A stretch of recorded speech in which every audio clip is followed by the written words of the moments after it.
Hi நண்பர்களே, welcome back to my channel Lalitha Deva சேட்டை.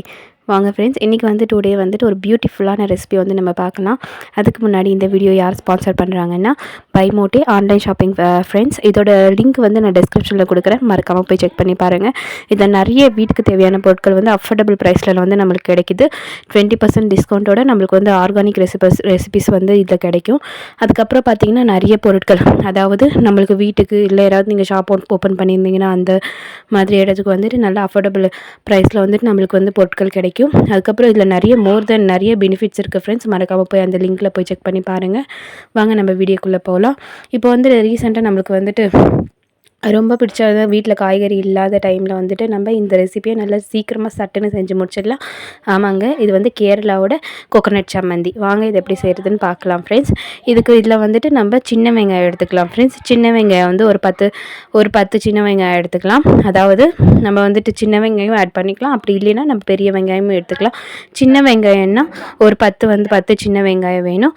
அதே நீங்கள் பெரிய வெங்காயம் எடுக்கிறீங்கன்னா ஒரு 2 பெரிய வெங்காயம் நல்ல சின்ன குட்டிஸாக கட் பண்ணி எடுத்து நீங்கள் மிக்ஸி ஜாரில் ஆட் பண்ணிக்கோங்க. அதுக்கப்புறம் பார்த்தீங்கன்னா கோகோனட் தேங்காய் நீங்கள் முழு தேங்காயை நல்லா துருவி எடுத்துக்கோங்க ஃப்ரெண்ட்ஸ். நல்லா துருவிட்டு முழு தேங்காயை எடுத்து நீங்கள் பக்கத்தில் ஒரு கப்பில் எடுத்து வச்சுக்கோங்க. அதுக்கப்புறம் பார்த்தீங்கன்னா ட்ரை சில்லி சின்ன காஞ்ச மிளகா நீங்கள் காரத்துக்கு ஏற்ற மாதிரி எடுத்துக்கலாம். நான் இப்போ முழு தேங்காய் நம்ம போடுறதுனால ஒரு 5 காஞ்ச மிளகா எடுத்துக்கலாம். குட்டி சைஸ்னால் கொஞ்சம் நிறைய போட்டுக்கோங்க, பெரிய சைஸ்னால் ஒரு 5 போட்டுக்கோங்க போதும். அப்படி உங்களுக்கு சில்லிஸ் போட பிடிக்கலைன்னா நீங்கள் மிளகா பொடி கூட ஒரு ஸ்பூன் தாராளமாக போட்டுக்கலாம் ஃப்ரெண்ட்ஸ். அதில் ஒரு ஸ்பூன் மிளகாத்தூள் போட்டுக்கோங்க. அதுக்கப்புறம் ஜிஞ்சர், அதுக்கப்புறம் நம்ம இஞ்சி கொஞ்சம் ஒரு 4-5 ஒரு கொஞ்சம் இஞ்சி எடுத்து நம்ம சின்ன சின்னதாக கட் பண்ணிவிட்டு மிக்ஸி ஜாரில் போட்டுக்கலாம் ஃப்ரெண்ட்ஸ். அதுக்கப்புறம் கருவேப்பிலை ஒரு கொத்து கருவேப்பிலை நல்லா க்ளீனாக வாஷ் பண்ணிவிட்டு அதே மிக்ஸி ஜாரில் போட்டுக்கோங்க.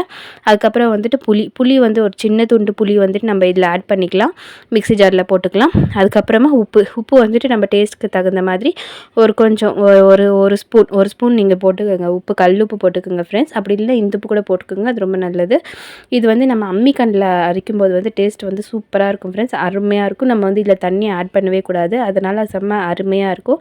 அப்படி இல்லைன்னா நம்ம மிக்ஸி ஜாரில் போட்டுக்கலாம்.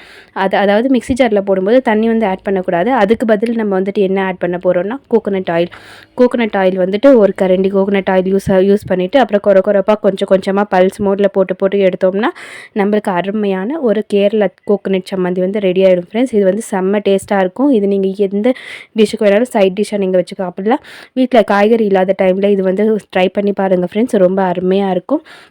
ரொம்ப டேஸ்டியாகவும் இருக்கும், சிம்பிளாகவும் இருக்கும்.